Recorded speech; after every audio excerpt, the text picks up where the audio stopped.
A routine landing. Ladies and gentlemen, we are starting our approach to DFW. Turns into a sudden fight to the death. You're gonna lose it all of a sudden. There it is. A passenger jet mysteriously falls from the sky and rockets towards a busy highway. Push it up. Push it way up. Delta, go around. It's gonna crash. A mysterious force brings down a plane claiming 137 lives. In the wreckage lies the one clue that can stop it from killing again.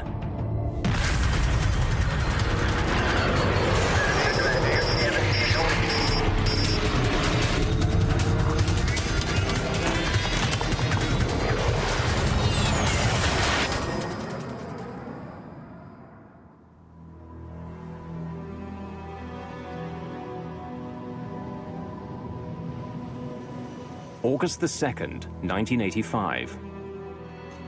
Dallas, Texas.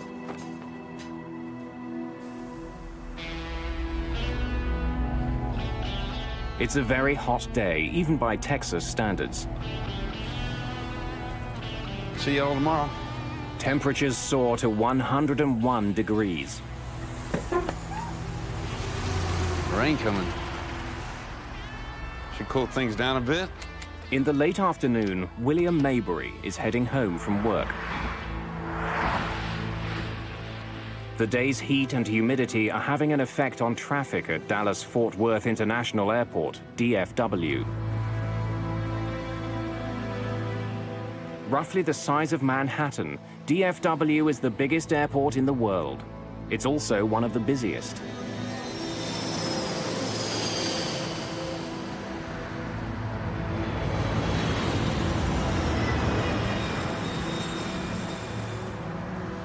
The heat has triggered some afternoon thunderstorms at the airport, creating a backlog of planes waiting to take off.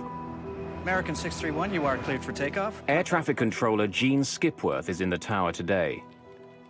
He's been working there for 14 years. With him is controller Mike Porter.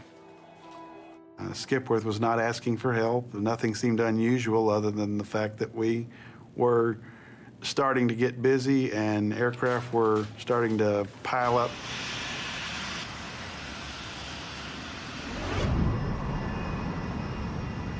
One of the many planes heading towards Skipworth's control is Delta Airlines Flight 191.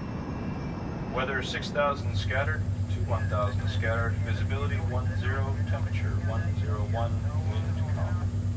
101? 101 degrees, yes, sir.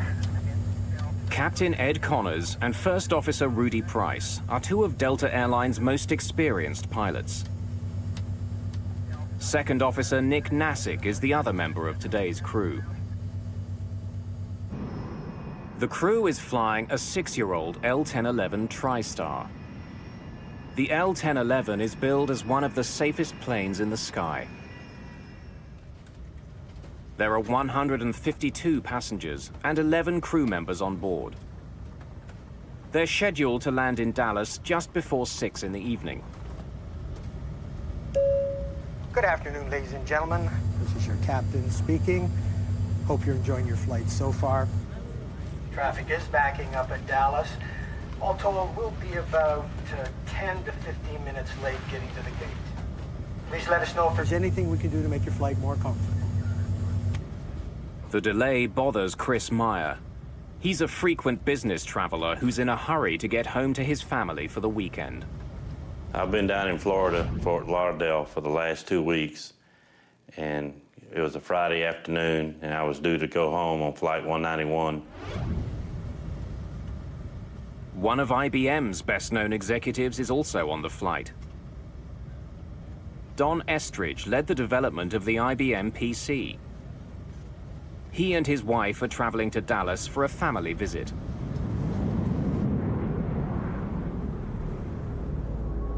"963, turn right, heading 620.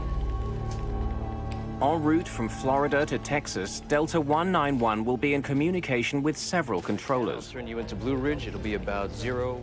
Every aircraft is guided along its flight path by a series of regional air route traffic control centers. They direct each plane's speed and altitude. 191, descend and maintain 10,000. Join the Blue Ridge 010 radial and inbound. We have a good area there to go through. Captain Connors has some concerns about the route he's been given. He sees a storm cell along that path, and he doesn't want to fly through it. Well, I'm looking at a cell at about a heading of 255. It's a pretty good-sized cell, and I'd rather not go through it. I'd rather go around it one way or the other. I've had about 60 aircraft go through this area out here, 10 to 12 miles wide. They're getting a good ride, no problem. Well, I can see a cell now about heading 240. When I can, I'll turn you into Blue Ridge. It'll be about the 010 radial. 010, roger. We're going to hold you to that. Captain Connors gets his way. He's given permission to fly around the storm. Once past it, he'll line up for a landing on runway 17 left. I'm glad we didn't have to go through that.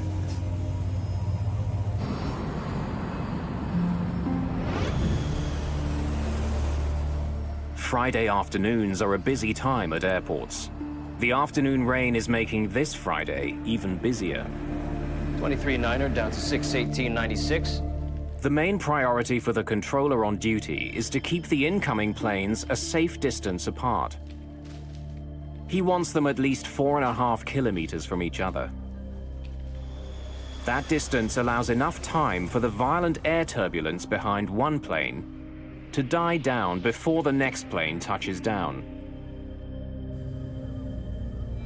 Right now, Connors and Price are getting too close to the plane just ahead of them, a corporate Learjet. Delta 191 heavy. Turn left 10 degrees, reduce speed to 180.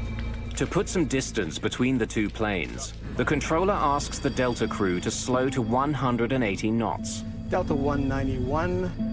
330 kilometers an hour. Wilco. 10-degree flaps, please. You're listening to Dallas 105 FM. It's a wet one out there, folks, so drive careful. Heading home along Highway 114, William Maybury will soon be passing DFW.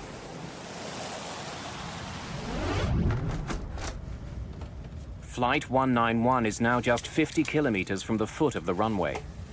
Ladies and gentlemen, we are starting our approach to DFW. Please make sure your seats are in the upright position and your seatbelts are securely fastened.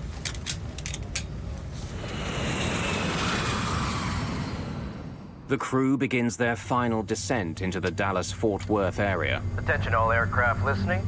There's a little rain shower just north of the airport. Connors now switches radio frequencies and contacts a local DFW airport traffic controller for approach instructions. As the passengers and crew of Flight 191 prepare for their landing, a deadly force takes shape in their path. Critical decisions and missed information conspire against them. The crew will soon be engaged in a 47-second struggle, which will become one of the most important moments in the history of modern aviation.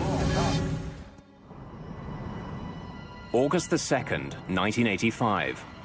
The crew of Delta Airlines Flight 191 has been skirting a line of heavy storms between Florida and their destination, Texas. 30 kilometers from the Dallas-Fort Worth Airport, First Officer Rudy Price notices rain ahead. We're gonna get our airplane washed. What?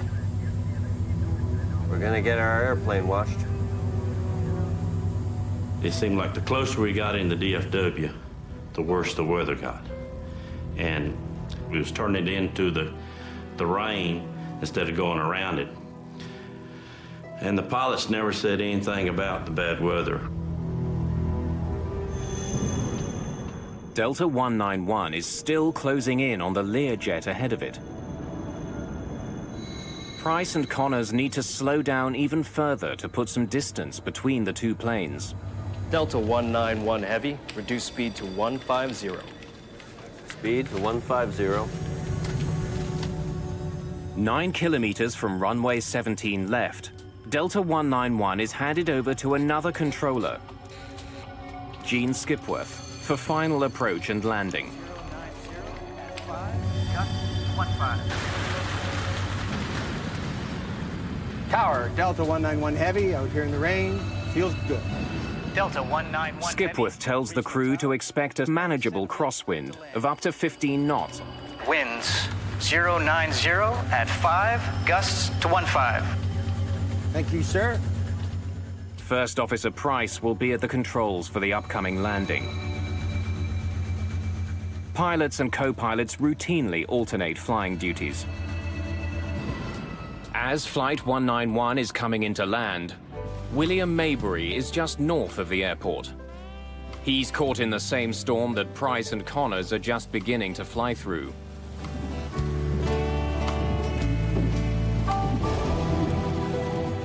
Before landing check. Landing gear.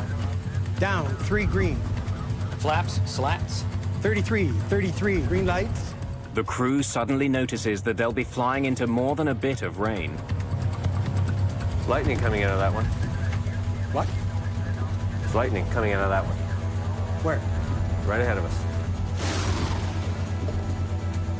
1,000 feet. I'll call them out to you. All right.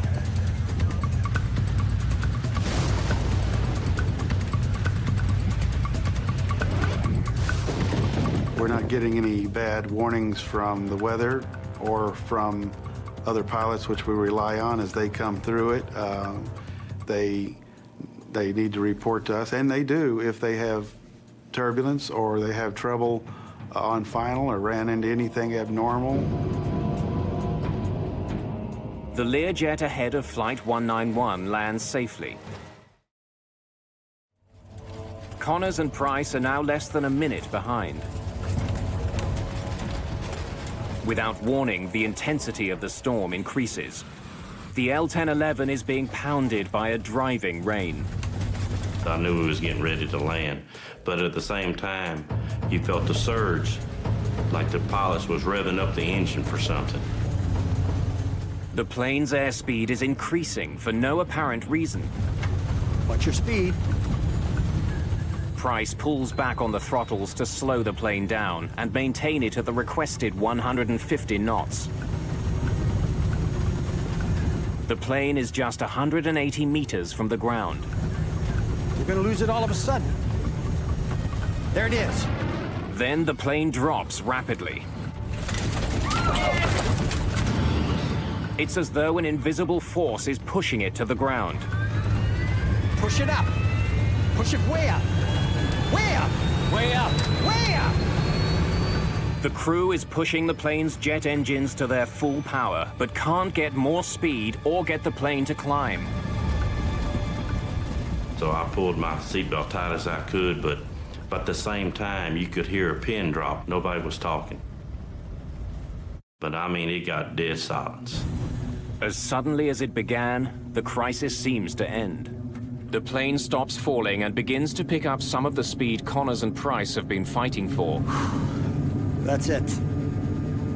But before the crew can take another breath, the plane drops again, rocking violently from side to side. And then it dips wildly to the right. And I just knew we shouldn't be that close to the ground that soon. Hang on to the son of a...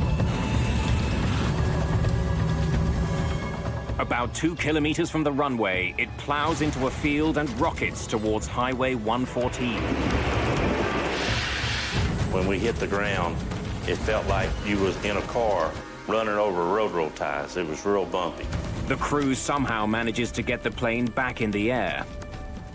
At that moment, Gene Skipworth catches sight of Delta 191. He's gonna crash!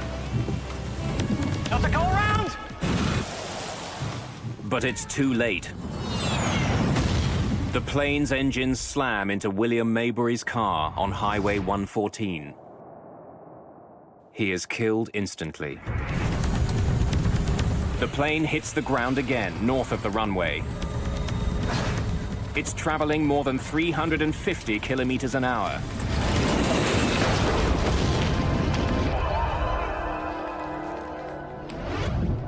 I must have caught sight of him just at the last millisecond, and he cartwheeled into the tank in just an instant, and then, of course, there was fire, not a ball of fire, but a wall of fire. It seemed like it was only a few seconds, 5 seconds at the most. I don't know how long it was. Everything was stopped. The resulting explosion is so powerful that the rear section of the plane is blasted backwards, away from the fireball. Then all of a sudden you look up and it's just nothing there. Everything's gone. You just see the whole big picture outside. Like the plane just opened up.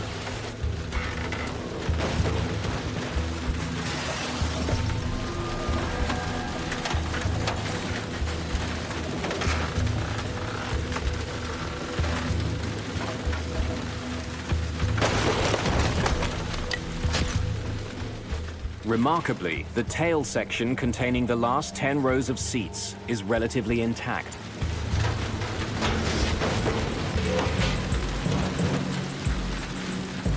People just thrown around on the ground. Some were clothes on, some without clothes on, some were burned. It was something that you can't describe unless you're there to see it. It is something that you will never get out of your mind. Help! Over here! Hang in there, help's on the way. Then, as suddenly as it had started, the rain stops.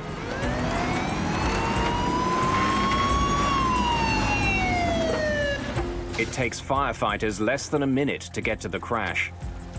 And when I arrived on the scene, I truly believed that there wasn't anybody that had survived this plane crash because there was just devastation everywhere.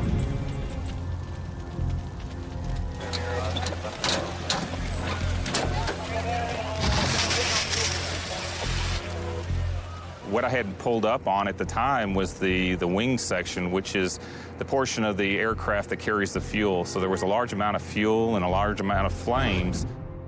The front of the plane has all but disintegrated.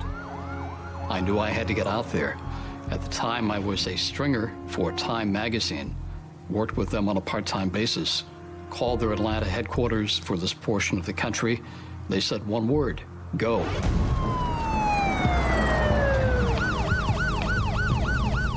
Firefighters need only a few minutes to get the raging fire under control. They then turn their attention to pulling survivors from the plane. It wasn't until the fire started to subside a little bit that I saw the tail section where there was some hope of some people surviving. There were these two women that were walking through the smoke. Ladies, clear the area! Get out of the way, clear the area! And it kind of surprised me, so I knew that there was hope and that there were people out there. Only 27 people survived the crash. I had seen death before as a medic in Vietnam, but it had never been aimed at civilians, and certainly not on a mass casualty situation, and certainly not this suddenly. I could tell how bad it was. You could see and smell and feel the death.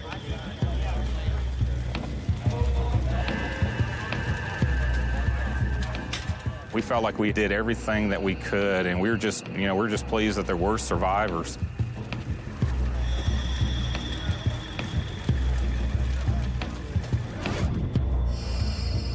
I was scheduled to sit on off seat 15A, and I told them that wouldn't be no good because that was a non-smoking section. I was a smoker, so I had to be in back.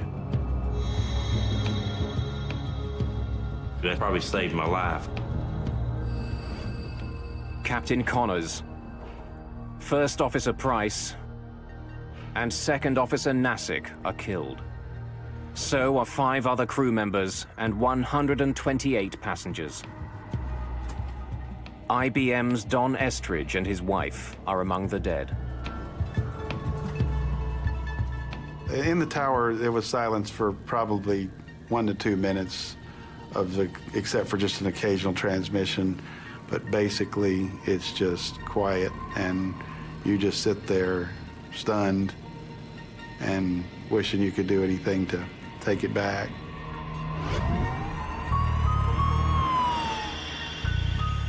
This is a monumental crash.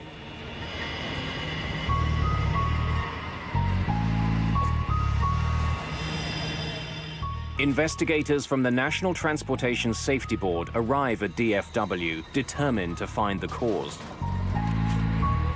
One of our field investigators would have been on scene trying to locate the flight data recorder and the cockpit voice recorder, which is, you know, a very important part of the investigation.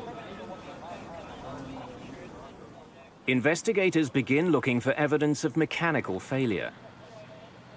They examine the wreckage for clues that the plane was not responding to the pilot's command. It's essential in any approach or departure accident to establish what the airplane's configuration was, to assure that it was not a factor in the accident, where everything was normal on this aircraft.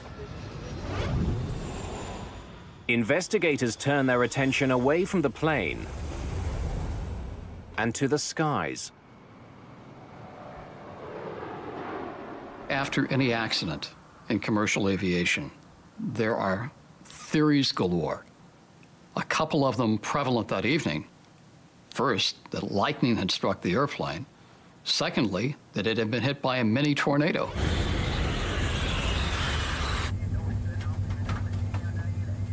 There's lightning coming out of that one.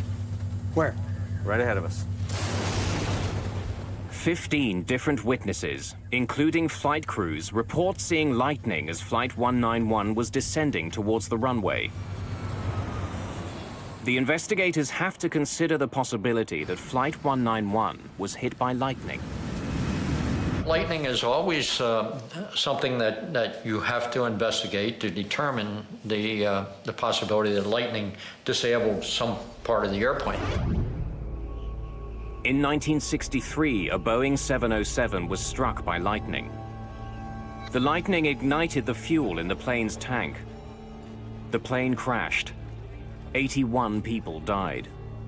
There had been a handful of similar crashes since then.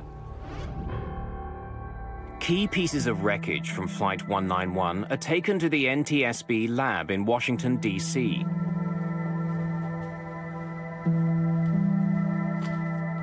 Bud Lehner is the investigator in charge of examining the wreckage, as well as the data from the plane's cockpit voice recorder.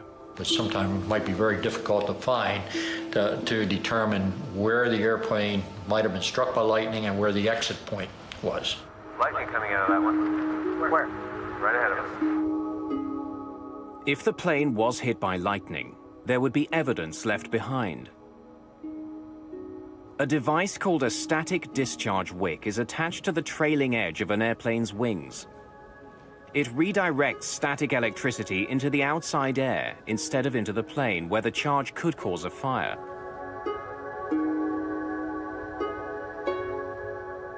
If the plane was hit by lightning, one of the pieces that would be visibly damaged is the static discharge wick. Nothing there. With lightning ruled out, investigators go looking elsewhere. They would soon discover the real culprit. It had actually been caught on tape. A Delta Airlines L-1011 crashes after entering a storm near Dallas.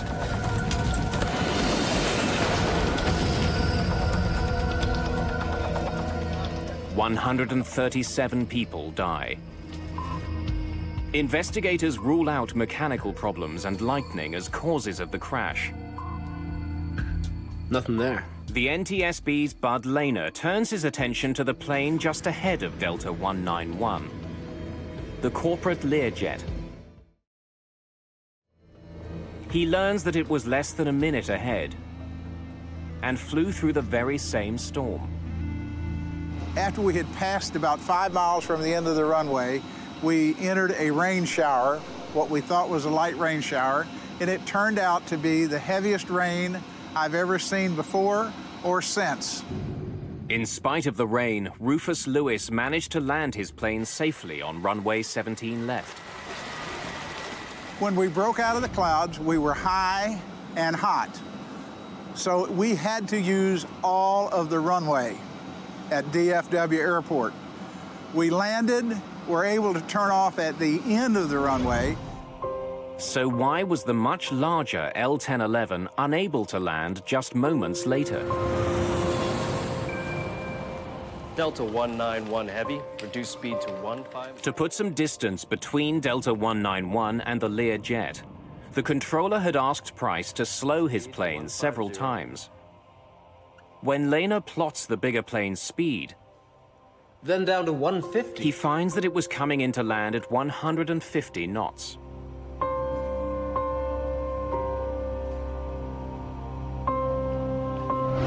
Delta 191 Heavy, reduce speed to 150. Investigators consider the possibility that Flight 191 had been traveling too slowly for a safe landing. If you don't have a lot of extra energy, you don't have anything to trade in case you get in trouble. So a lot of times in adverse conditions, the pilots, they added another 10 knots for mom and the kids. Crews don't have to follow a controller's speed request if they think it's unsafe. Price did reduce his speed. He knew this plane extremely well.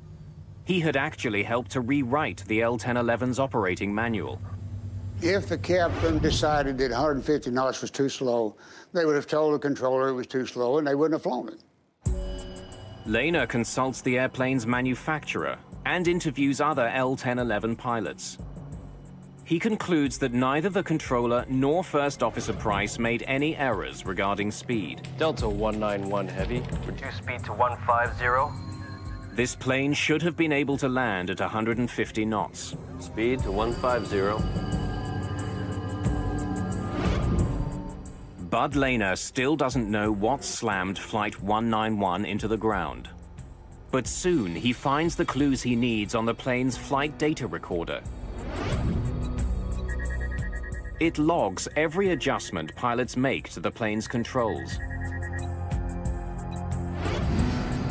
The device also records external elements like temperature, wind speed, altitude, and air pressure. Whatever Connors and Price were fighting, there's a good chance it left its fingerprints on the flight data recorder. This flight data recorder gave us several parameters we didn't have before. Engine power, longitudinal acceleration, and those kinds of parameters really enabled us to do a more in-depth analysis. The plane's data recorder has documented a combination of rapidly shifting winds. Then it shifts to a downdraft. In a matter of seconds, the plane was hit with strong winds from the front, then from above, and then from behind. There you have it. For Bud Lehner, that sequence could only mean one thing: a microburst. A microburst is a violent shaft of air falling from a storm cloud. Back in 1985, few people knew more about encounters between microbursts and airplanes than John McCarthy.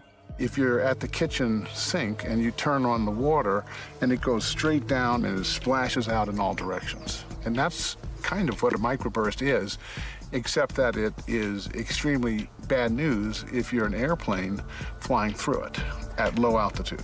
A plane first faces a strong headwind which lifts the plane skyward, then a downdraft which slams it towards the ground. Finally, the microburst delivers its most dangerous punch, the tailwind. And you would get a rapid descent, a loss of lift, and a rapid descent towards the ground, and easily crash the airplane. A plane's wings need a steady flow of air moving over them. That's what gives them their lift. By inhibiting that flow, the tailwind reduces lift. There's no better recipe for a microburst than the weather conditions at Dallas-Fort Worth on the day of the crash. It had been extremely hot all day, and hot air rises.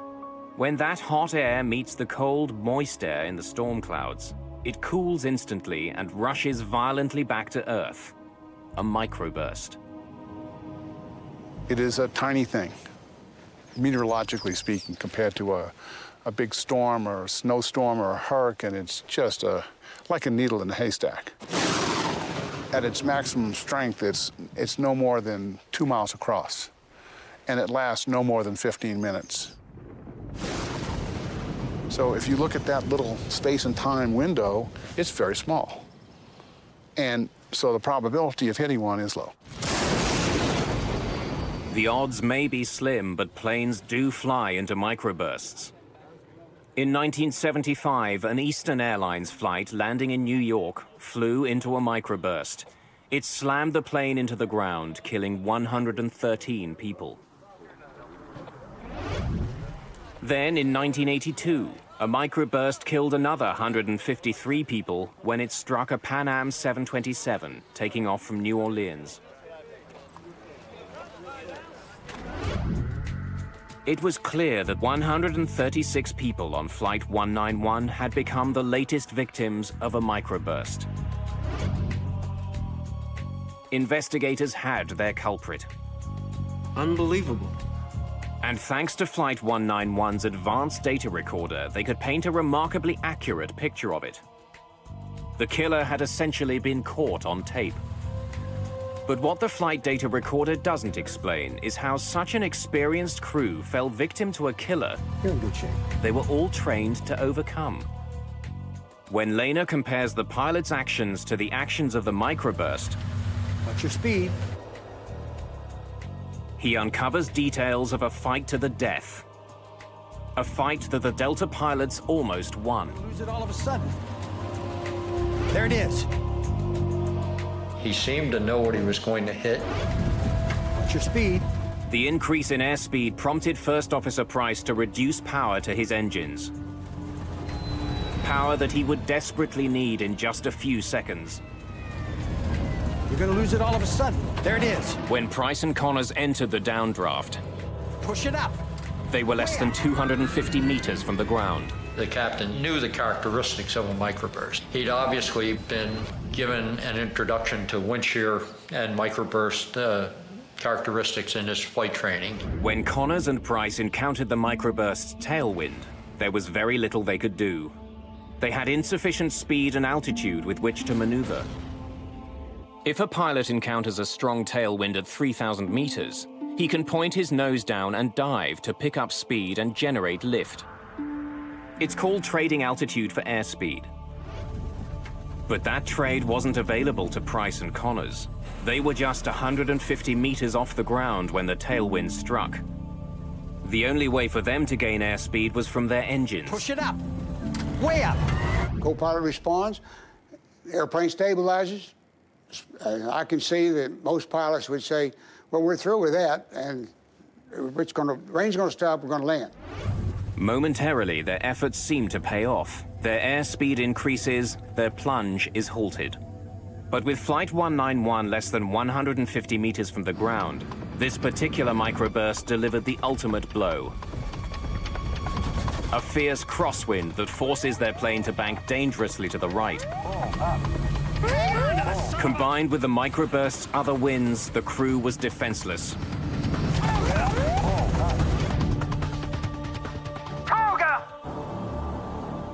Toga is takeoff go-around mode, and what it means to a pilot in that regime of flight is let's abandon the approach. We're no longer going to try to land this airplane. We want to do everything we can now to survive the wind condition that we've entered. The skill and experience of the pilots were no match for this microburst. It was too big, its winds too powerful and unpredictable. The entire fight lasted only 47 seconds. The pilots of Delta Flight 191 did their very best to recover from this situation, and it didn't work out. Investigators were left with one perplexing question. Why had Connors flown into the storm in the first place? Prior to 1985, the radars on board the aircraft were built to detect thunderstorms, essentially heavy areas of precipitation. They were not effective. They were not even designed to detect the microburst. So those radars were essentially useless at low altitudes for looking at the microburst phenomena. Microbursts are invisible, but they generally emerge from storm clouds. That's why pilots are trained not to fly into storms if they see lightning. It's a pretty good sized cell, and I'd rather not go through it. I'd rather go around it one way or the other. When I can, I'll turn you into Blue Ridge. It'll be about 010 radial. 010. Oh, roger. Captain Connors was not a risk taker. He was known as a cautious pilot. I'm glad we didn't have to go through that mess. It's hard to blame the aircrew. Their job is to avoid thunderstorms, and there's probably a forecast for thunderstorms every day at Dallas in the summertime. Which ones do you avoid? And it's a very difficult problem. Earlier in the flight, Connors had flown around bad weather. Investigators can only conclude that he underestimated the storm in his path at the foot of runway 17 left. When you're in a landing sequence at an airport like Dallas or Atlanta or Chicago, and you see other airplanes ahead that are landing uneventfully, you might get the impression that there's a thunderstorm there, but I'm going to pass through it very quickly, and it's not going to be a factor for me. Airports like DFW have sophisticated systems in place to provide weather information to pilots. A thunderstorm at the end of a runway is the kind of threat they were designed to identify. But this deadly storm managed to foil those systems. As Flight 191 was approaching the airport, the weather at DFW was changing very quickly. Attention all aircraft listening. There's a little rain shower just north of the airport. Captain Connors heard that part of the message, but then he switched his radio frequency for his final landing instructions. The Delta crew never heard the last part of this message about weather ahead. There's a little bitty thunderstorm sitting right on the final.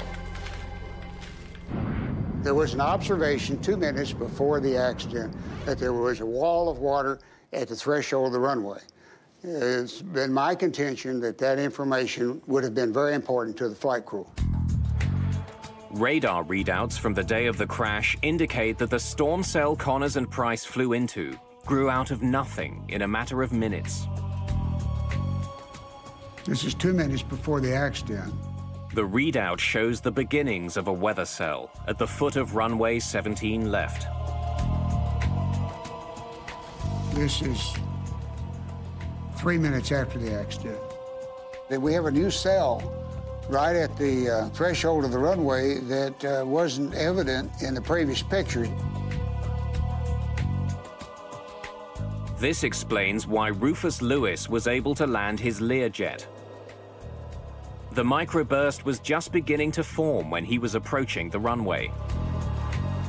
Many people think that there was a huge vertical development that the pilots recognized and they just decided to go fly through it anyway. And I maintain, and I think the evidence proves it, that that was not the case. They didn't recognize this new developing cell. They did get into the storm beneath the cell, but it was heavy rain. They weren't worried about that. Then the hammer fell. It was too late. It's small. It's the length of a runway, roughly, and it doesn't last very long. So it's something that can happen so quickly that many accidents have occurred because nobody knew it was there. The storm arrived at the foot of runway 17 left virtually unannounced. But once there, it attracted a lot of attention. Pilots on the ground, as well as trained weather observers, saw the worsening storm. But they all saw it too late to warn the crew of Delta 191. The storm did show up on a radar screen at the Fort Worth Air Traffic Control Center. But at the time of the crash, the meteorologist on duty was in the cafeteria on a meal break.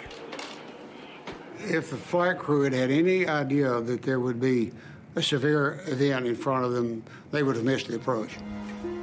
Investigators conclude that the Delta crash was caused by the pilot's decision to continue their approach into the storm. A decision that was made because the crew wasn't warned about the hazard.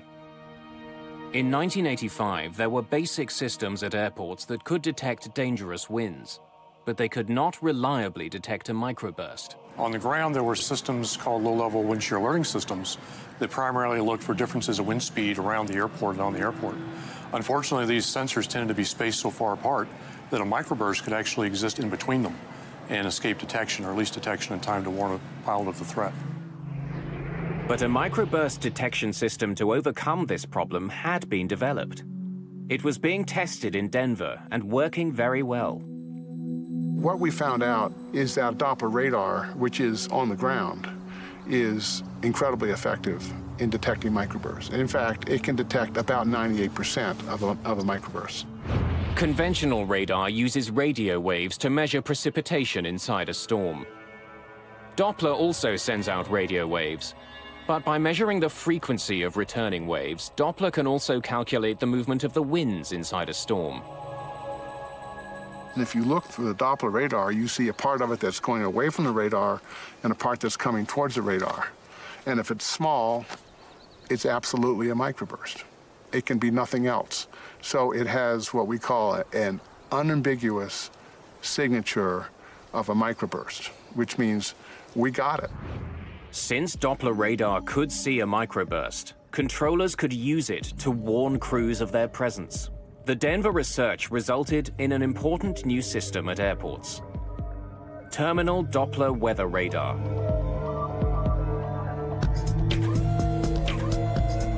When the system detects dangerous conditions, it relays a warning to air traffic controllers, who can then alert pilots. Flight 236, microburst alert. 50 knot lost. 1 mile final. Say intentions. After the crash of Delta 191, the Federal Aviation Authority, the FAA, hurried to install terminal Doppler weather radar at high-risk airports. Dallas-Fort Worth was one of the first. The domes containing the specialized radar are now a common fixture at major airports around the world. But radar on the ground can't get the warning to the pilots fast enough. We also have an issue with ground-based systems in that it takes time to communicate the threat to the crew. The system has to detect it on the ground. It would typically go to a control position in the control tower and be relayed by voice to the pilot, which can introduce a delay of 10, 15, 20 seconds, which could be very critical. Planes also needed onboard microburst detection. A team from NASA began developing such a system by flying into the most dangerous microbursts they could find. Here we go. Take it. Straight ahead.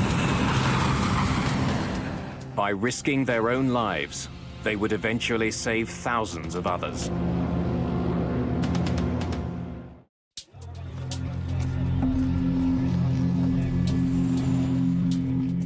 Delta Airlines Flight 191 is the latest in a string of crashes attributed to a microburst. Since 1964, microbursts were shown to be the cause of 26 accidents, claiming more than 500 lives. The public is unnerved. Politicians are demanding answers. The killer has to be stopped. The body count is building, and this particular crash tipped the scales as far as the federal government was concerned. The crash of Delta 191 showed that seconds count when planes encounter a microburst. You're going to lose it all of a sudden. There it is. Increasing alert times Push it up. could save more lives, especially if a microburst detector was mounted right on the plane. If you can provide the airplane with 10, 15, 20 seconds of advance warning, pilots push the throttles up, they build airspeed, they build altitude, they build energy. It's like money in the bank. By the time they get to the microburst during a recovery, they can survive. Aviation experts had to find a way to give all pilots those critical 20 seconds. To develop that technology, they would embark on a high-risk, unprecedented research project. They would fly a 737 into the most severe microbursts they could find. We did a very careful risk analysis of all the possible dangers that could occur. And initially, the first reaction was, you want to do what with an airplane? You want to fly it through a microburst? In the summer of 1991, NASA modified a Boeing 737 and went hunting for microbursts. The idea was to identify onboard technology that could warn pilots of a microburst in their path. The airborne solution brings detection right into the cockpit, so the pilot sees exactly what's in front of the aircraft, and when an alert is given, there's no time delay. Ground speed 234. The NASA researchers were testing 3 separate systems for detecting microbursts. Modified Doppler radar housed in the 737's nose, a laser radar under its forward cargo bay, and a side-mounted infrared device to measure changes in air temperature. Each of those systems was wired to banks of computers in the plane's cabin. A spotter on the ground could find a microburst and quickly direct the plane towards it. Roger, control 515. We're rolling. Roger, understand your roll. TDWR, NASA control. Range 45 miles. Ground speed 240. Here we go. Take it straight ahead. Need to come left about 10 degrees, 15 degrees. Well, when you spied a microburst, it was all business. It was how do we get there, how do we get to the right altitude, the right airspeed, the right position, when to begin data collection. So people were quite busy during these flights. But yeah, it was exciting. We wanted to find them, we wanted to penetrate them. With every microburst, the 3 onboard detection systems were put to the test. Researchers on the plane could instantly see which instrument was doing the best job of picking up the microburst ahead. Behind the flight deck, we had pallets of equipment where the radar engineers, the laser engineers, the data recording engineers could sit and ensure that each system was performing as expected. Ground speed 234. Dead ahead maybe 1 degree to the left. Let's go straight through this one. Here we go. Take it.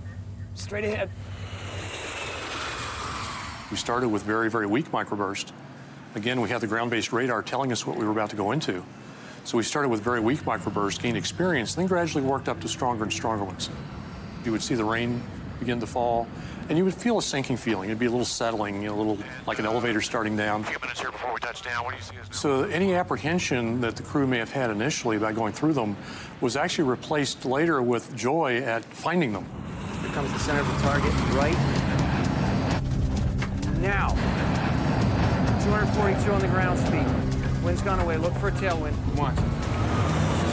Lost some altitude there, too. There, the wind's gone around the tail like 10 knots. Good strong downdraft in the middle of it. Just sucked 100 feet in almost no time at all. Our good performance decreased, too. We were about 850 and we dropped to 750. Beautiful. The Langley researchers flew into dozens of microbursts over the course of their research. The project proved that the forward-looking Doppler radar was the only system that could consistently give pilots advanced warnings of a microburst ahead. What we found was that the Doppler radars could detect an extremely wide variety of microbursts. Lightning coming out of that one. If the crew of Delta 191 had a system to warn them of microbursts, they could have boosted power to their engines and started climbing before they encountered it. That might have given them the speed and the altitude which they sorely lacked when they began their battle with the storm. The Langley flight tests had, in effect, tamed the microburst menace. After the NASA tests, the FAA certified a Doppler-based warning system for planes. Today, forward-looking Doppler radar is standard equipment on commercial flights around the world. The good news out of all of this tragedy is so many things have now happened, from radar to ground-based systems to airborne systems, and especially to training for pilots. We think that microburst accidents are a thing of the past. If there is one crash that we can look back on now and say, this made things safer because we learned from it, it was Delta 191. The changes made after the crash of Delta 191 have saved countless lives. Captain Connors and First Officer Price lost their fight against a microburst, but their struggle did manage to expose and disarm an invisible killer.